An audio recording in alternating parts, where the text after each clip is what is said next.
Liturgical development. Many liturgical hymns were written, including the Christmas Kontakion and many other Kontakia by Saint Romanos the hymnographer, early 6th century, a deacon in Constantinople, who was one of the most gifted hymnographers of all time. It is said that Emperor Justinian himself wrote the hymn, Only Begotten Son, which is still sung at the synaxis of the Divine Liturgies in the Orthodox Church. The 6th century witnessed a certain establishment and stabilization of liturgical worship throughout the Eastern Christian world, particularly because the liturgical practices of the imperial city of Constantinople were being accepted voluntarily by other cities throughout the empire. The Church of Constantinople began to use certain liturgical feasts already in use in the Palestinian centers of church life.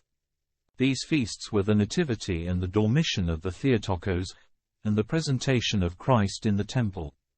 It is also likely that the Feast of the Transfiguration was celebrated in Constantinople by this time. In addition to the festal celebrations of the capital city that spread throughout the Eastern Empire, such elements as the formal liturgical entrances, and the chanting of the Trisagion in the Divine Liturgy, were added. The convergence of several factors caused numerous changes in the Church's liturgical ritual and piety. These factors were the rise of the Constantinopolitan Church as the model for other churches, the development of the imperial churchly ritual, the appearance of the mystical theology expressed in the writings published under the name of Saint Dionysius the Areopagite, and the attempts of the Church and State to reconcile the non-Chalcedonians.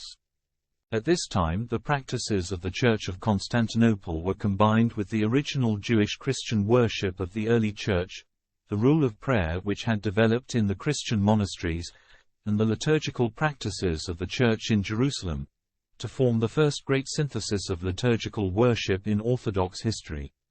If you enjoyed this talk, consider subscribing to this channel and click on the notification bell, then you will know when new content is added to this playlist. Thank you for listening, and have a blessed day.